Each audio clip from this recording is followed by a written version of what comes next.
Good morning. This is the Paradise Unicorn Priestess bringing you day 230 of A Course in Miracles, the Yin translation where we use female words. This would be August 18th if you're starting at the new year. The quiet answer. In quietness are all things answered, and is every problem quietly resolved. In conflict, there can be no answer and no resolution. For its purpose is to make no resolution possible, and to ensure no answer will be plain. A problem set in conflict has no answer, for it is seen in different ways. And what would be an answer from one point of view is not an answer in another light. You are in conflict. Thus it must be clear you cannot answer anything at all. For conflict has no limited effects. Yet, if God gave an answer, there must be a way in which your problems are resolved. For what she wills already has been done. Thus it must be that time is not involved, and every problem can be answered now. Yet it must also be that in your state of mind, solution is impossible. Therefore, God must have given you a way of reaching to another state of mind, in which the answer is already there. Such is the holy instant. It is here that all your problems should be brought and left. Here they belong, for here their answer is. And where its answer is, a problem must be simple and be easily resolved. It must be pointless to attempt to solve a problem where the answer cannot be, yet just as surely it must be resolved if it is brought to where the answer is. Attempt to solve no problems but within the holy instant's surety, for there the problem will be answered and resolved. Outside, there will be no solution, for there is no answer there that could be found. Nowhere outside a single simple question is ever asked. The world can only ask a double question. One with many answers can have no answers. None of them will do. It does not ask a question to be answered, but only to restate its point of view. All questions asked within this world are but a way of looking, not a question asked. A question asked in hate cannot be answered, because it is an answer in itself. A double question asks and answers, both attesting the same thing in different form. The world asks but one question. It is this: of these illusions, which of them is true? Which ones establish peace and offer joy? And which can bring escape from all the pain of which this world is made? Whatever form the question takes, its purpose is the same. It asks but to establish sin is real, and answers in the form of preference. Which sin do you prefer? That is the one that you should choose. The others are not true. What can the body get that you would want the most of all? It is your servant and also your friend. But tell it what you want and it will serve you lovingly and well. And this is not a question, for it tells you what you want and where to go for it. It leaves no room to question its beliefs except that what it states takes question's form. A pseudo-question has no answer. It dictates the answer even as it asks. Thus is all questioning within the world a form of propaganda for itself. Just as the body's witnesses are but the senses from within itself, so are the answers to the questions of the world contained within the questions that are asked. Where answers represent the questions, they add nothing new, and nothing has been learned. An honest question is a learning tool that asks for something that you do not know. It does not set conditions for response, but merely asks what the response should be. But no one in a conflict state is free to ask this question, for she does not want an honest answer where the conflict ends. Only within the holy instant can an honest question honestly be asked, and from the meaning of the question does the meaningfulness of the answer come. Here is it possible to separate your wishes from the answer, so it can be given you and also be received. The answer is provided everywhere, yet it is only here it can be heard. An honest answer asks no sacrifice, because it answers questions truly asked, the questions of the world, but ask of whom is sacrifice demanded, asking not if sacrifice is meaningful at all. And so, unless the answer tells of whom, it will remain unrecognized, unheard, and thus the question is preserved intact because it gave the answer to itself. The holy instant is the interval in which the mind is still enough to hear an answer that is not entailed within the question asked. It offers something new and different from the question. How could it be answered if it but repeats itself? Therefore, attempt to solve no problems in a world from which the answer has been barred, but bring the problem to the only place that holds the answer lovingly for you.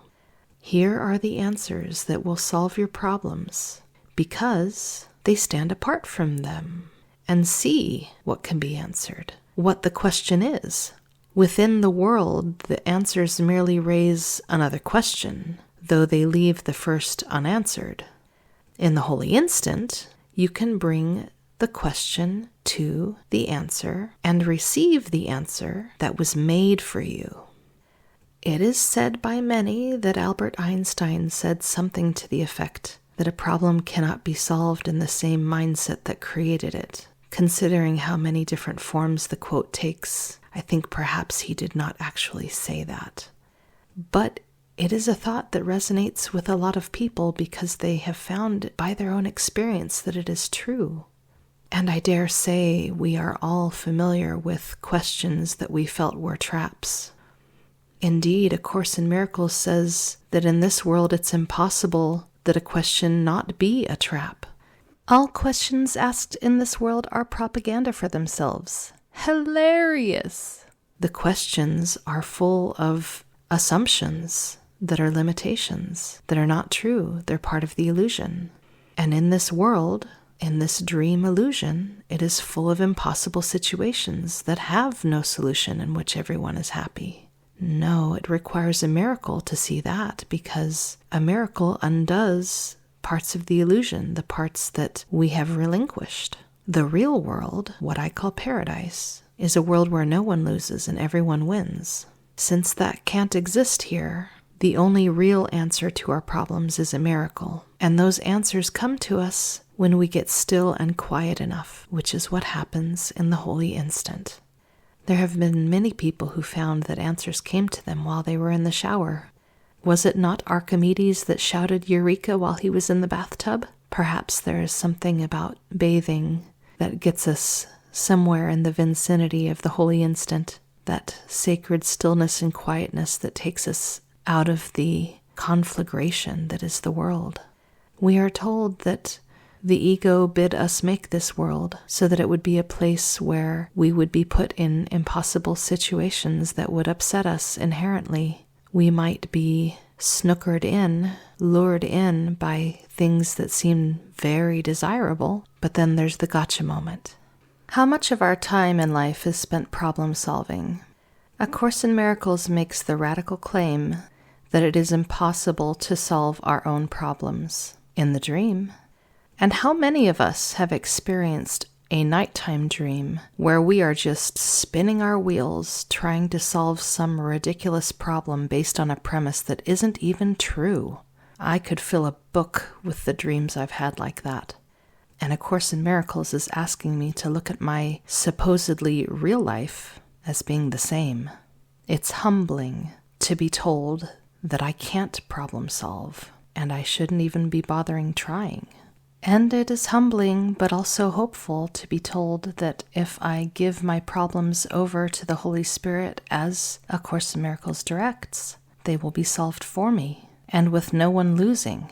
I just have to give up a desire to see someone lose. Doesn't matter if it's myself, that I have some hidden subconscious self-sabotaging desire to see myself suffer, or whether it's some desire to see somebody else suffer because I believe they deserve it somehow, or I'll somehow feel better if they have a bad time.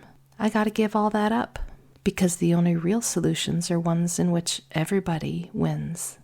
When we finally get tired of playing the ego's game, and we're ready to walk away, take our ball and go home, when we're willing to withdraw from the illusion and go into the quiet of that which is eternal, we find the true question and the true answer, which was made for us.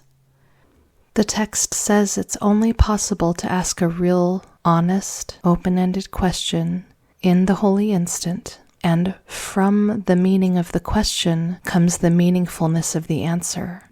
Now, in A Course in Miracles, it refers to form as all forms of illusion which are nothingness, and content refers to love, and so does meaning, because love is the only thing that's real. So the kind of question that we ask in the holy instant is asked in a loving way.